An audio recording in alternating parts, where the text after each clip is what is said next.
Oke, halo teman-teman semua, nama aku Lionel Wijaya. Jadi aku peraih medali perak di OSN Informatika 2025 dan sekarang aku bakal bahas soal OSNP Informatika 2025 yang B ya. Oke, jadi ini judulnya Gudang Penyimpanan Kardus. Untuk soal-soal 2025 ini memang lumayan tricky sih menurutku ya. Dan beberapa banyak juga yang pada RTE atau WA di soal ini karena kena jebakan. Oke. Di sini kita baca dulu deskripsinya. Jadi Pak Dengklek dia mau bangun sebuah gudang buat nyimpen kardus-kardus miliknya. Dan si Pak Dengklek ini punya N buah kardus ceritanya. Setiap kardusnya itu punya panjang P1-an dan lebar L1-an. Dan kardusnya itu gampang rapuh. Jadi si Pak Dengklek tuh nggak mau naruh kardusnya itu kayak ada yang nimpa satu sama lain gitu. Jadi nggak boleh nimpa gini, gitu ya. Yang dilihat di sini juga kan nggak ada yang nimpa ya. Nah, Pak Dengklek mau biar gudangnya itu berbentuk persegi, terus mau seluruh kardusnya itu bisa masuk secara estetik, atau yang bisa dibilang orientasinya sama, sejajar dan ini nih ya. Nah ini penjelasannya sebenarnya bisa dilihat juga di gambarnya sini. Estetik, tidak estetik. Berarti maunya itu estetik tuh kalau semuanya tuh sama. Jadi kayak sama-sama tiduran ini kardusnya, sama-sama tiduran. Dia tidak estetik di sini karena kan ada yang berdiri gini kardusnya. Oke. Nah, dan ditanyanya itu nanti berapa panjang sisi gudang terkecil.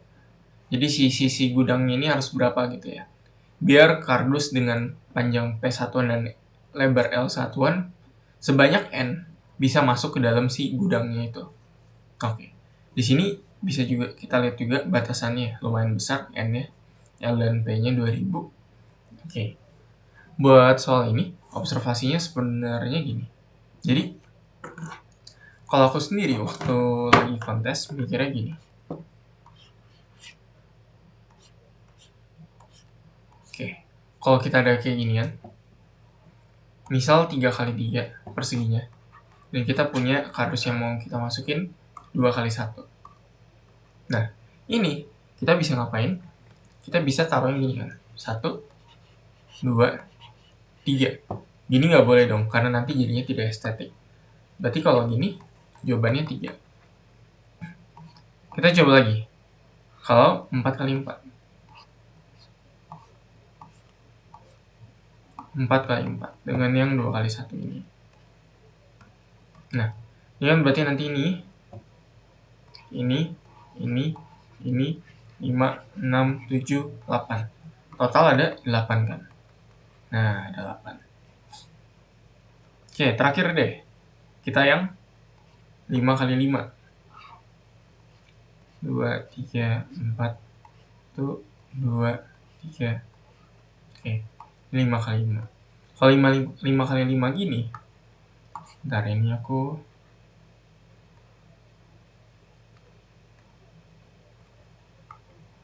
kalau 5x5 gini, sebenarnya kan bisa ini 1, 2, 3, 4, 5, 6, 7, 8, 9, 10 gitu ya. Ini nggak bisa karena nanti nggak estetik. Oke, jawabannya 10. Dari sini, sebenarnya gimana sih kita kalau aku ngeliat sebuah pola ya, atau sebuah rumus. Jadi gini, misal yang 2x1 gini. Oke, kita bisa lihat di sini. Si lebar 1 ini bisa muat berapa kali di lebar perseginya gitu ya. Oke, 1, 2, 3 gitu. Dan panjangnya ini bisa muat berapa kali? Oke, 1 doang kan. Jadi nanti seakan-akan tuh si perseginya itu muat ininya itu di atasnya 1, di sini 3 gitu. Jadi ada 3. Bener ya? Nah, kalau buat visualisasinya, tadi kan ini ada 3 nih. Ini ada 2, berarti kita bisa bikin ini. 2, 3 gitu ya. Nah, buat yang 4 juga sama. Lebarnya kan bisa 1. Ini ya. Kalau lebarnya 1x2 ini, berarti kan di sini bisa 2, 3, 4 gitu ya. Buat panjangnya 2 ini, dia bisa 1, 2 gitu. Makanya nanti gambarannya di kayak ada 4 di sini, 2 di sini. Dan kita kaliin jadi 8 ya, gitu. Gimana? Ya, visualisasinya gini. Jadi kita bisa bikin ini. 4 kali 2 kan jadi. Gitu. Jadi ada 4 kali 2. Dan buat yang 5 kali 5 juga sama. Nah, kayak 5 kali 5 berarti kan nanti kurang lebih ke bawahnya ada 5, di atasnya ada 2. Jadi ini 10. Bener ya? Sama semua. Nah, ini tuh sebenarnya gimana? Observasinya sebenarnya misal jadi kalau kita punya sisi, misal ini S ya, sisinya S dan S, dan kita yang mau kita masukin kardus itu X kali Y. Nah, banyak kardus yang bisa kita masukin ke sini maksimal dan dia estetik. Banyak kardus bisa masuk maksimal ya, tambahin bisa masuk dan estetik. Berarti itu gimana? Sisi bagi X dikali sisi bagi Y gitu. Jadi di sini kan kita lihat tadi kalau sisinya 4, oke, berarti si lebarnya bisa masuk sebanyak 4 ya, 4 bagi 1. Ininya atasnya tadi bisa masuk 4 bagi 2 gitu. Karena kan kita mau tahu satunya bisa masuk berapa, duanya bisa masuk berapa di sini gitu. Buat yang 5 juga sama. Kalau ada 1 kali 2 gini, ya udah, berarti satunya ini kan ada 5 kali nih. 4, 5. Duanya cuma 2 kali gini gitu. Makanya rumusnya gini ya. Ini kita tahu rumusnya gini. Oke. Nah, ini kan atau banyak kardus ini ya bisa kita bilang N gitu ya. Tapi kalau lihat di soalnya, yang di input itu NPL. Jadi yang kita ketahui sebenarnya nanti N dan X dan Y-nya gitu ya. Oh ya, ini anggap aja X, Y ya. Tidak atau enggak ini kita ubah aja jadi PL. Biar lebih sesuai sama soal. Oke. Jadi yang kita tahu di input kan sebenarnya ini, P dan L. Yang kita mau pertanyakan itu S-nya kan berapa. S-nya itu ditanya minimalnya. Terkecil. Oke. Jadi gini. Misal kita bisa bikinkan nanti S per P kali S per L. Kalau biasa di math gitu, di matematika, kita mau cari S-nya, berarti kan kita bakal pindahin PL-nya terus kita akarkan. Jadi kayak nanti S kuadrat sama dengan N kali P kali L. Nanti S sama dengan akar dari NPL. Nah, tapi sebenarnya kita nggak bisa ngitung kayak gini. Kenapa? Kalau kita ngitung kayak gini, PL itu sama aja kayak luas kardus. Gitu. Dan kayak ya PL di sini ya. S kuadrat di sini sama aja kayak maksimum. Aduh, udah full aja. Ya aku hapus ini dikit. Bentar.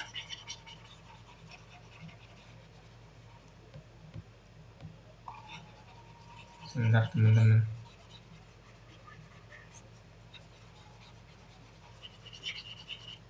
Oke. Nah. Oke, ini sama aja tadi kayak luas gudang. Kita nggak mau pakai luas. Kenapa kita nggak boleh pakai luas? Kalau kita beneran apa ya? Kalau kita malah pakai luas, buat apa kita susah-susah observasi rumus ini gitu? Ya udah, dari awal aja nggak sih kita pakai luas kayak gini.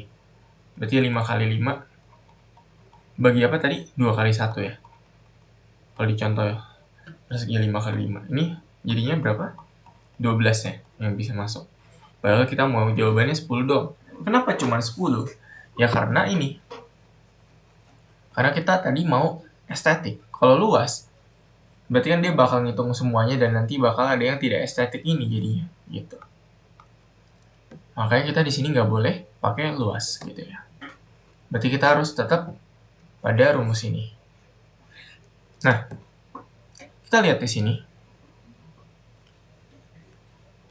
Oke, karena dimintanya luas panjang sisi gudang terkecil, ini mengarah banget ke apa? BST ya. atau binary search the answer. Gitu ya. Nah,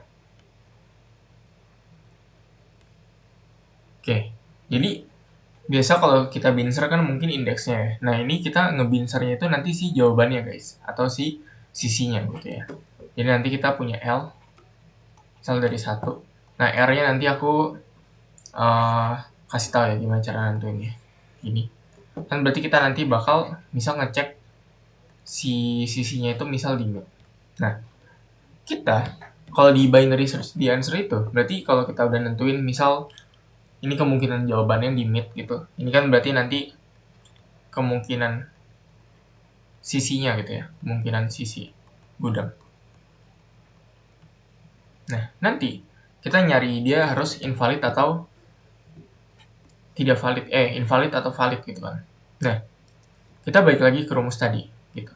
S itu kan tadi sisinya, oke. Berarti kita tahu banyak kardus yang bisa masuk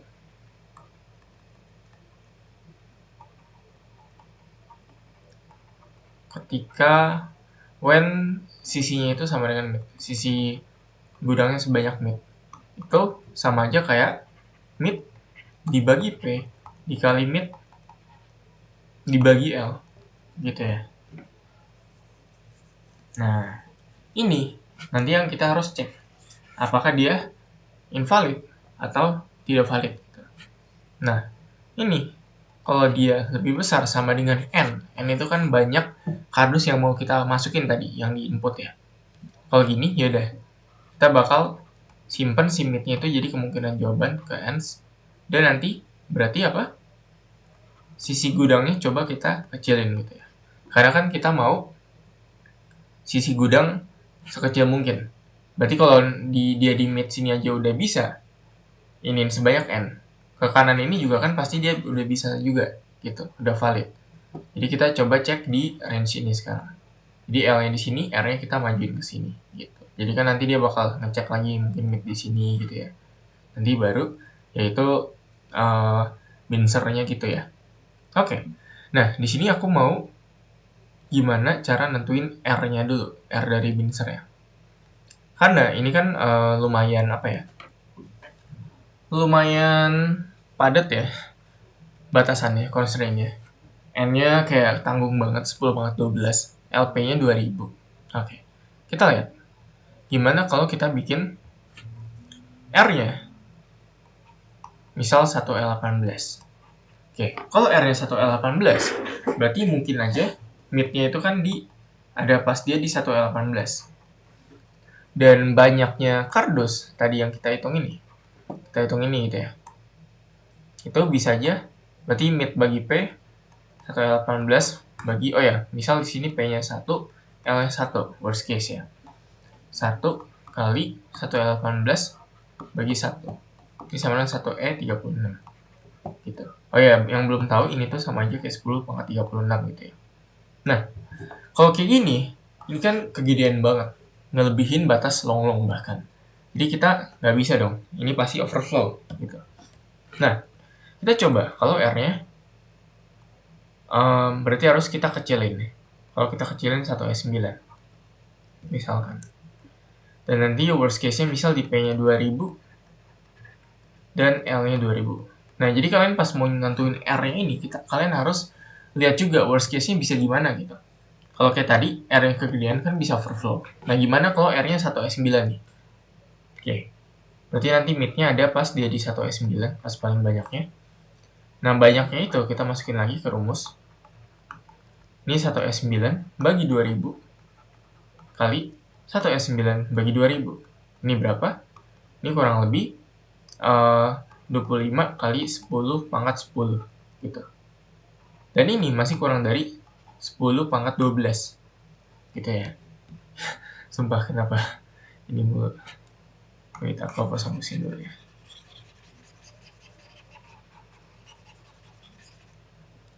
Oke.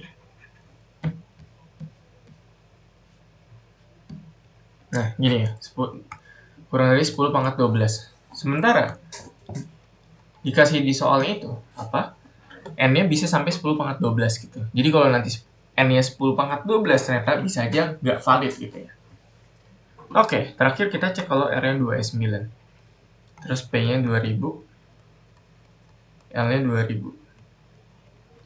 Berarti kan nanti bakal banyaknya itu jadi berapa?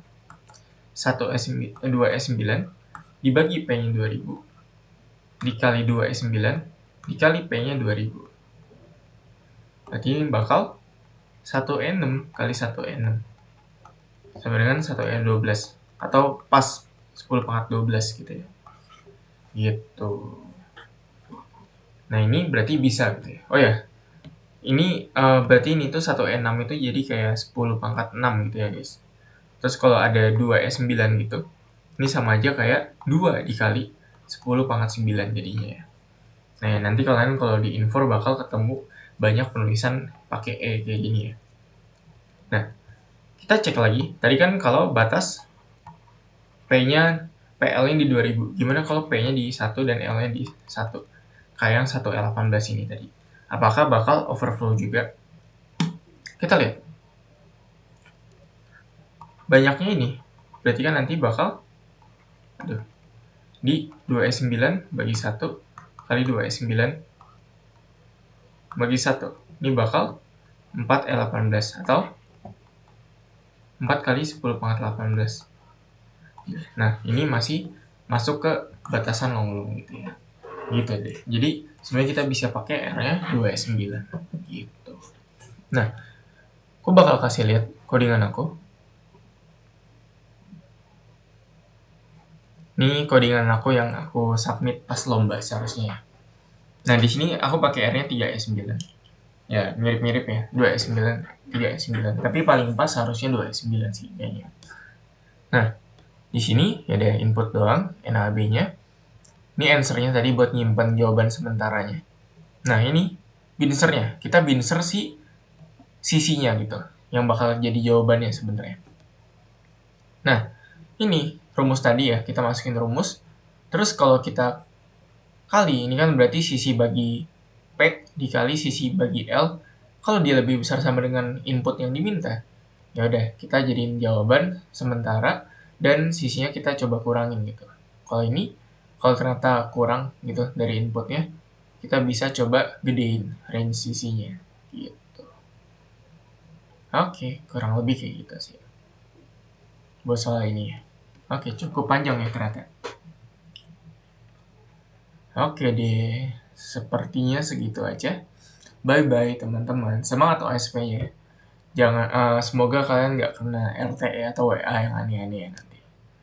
Oke, good luck and bye-bye.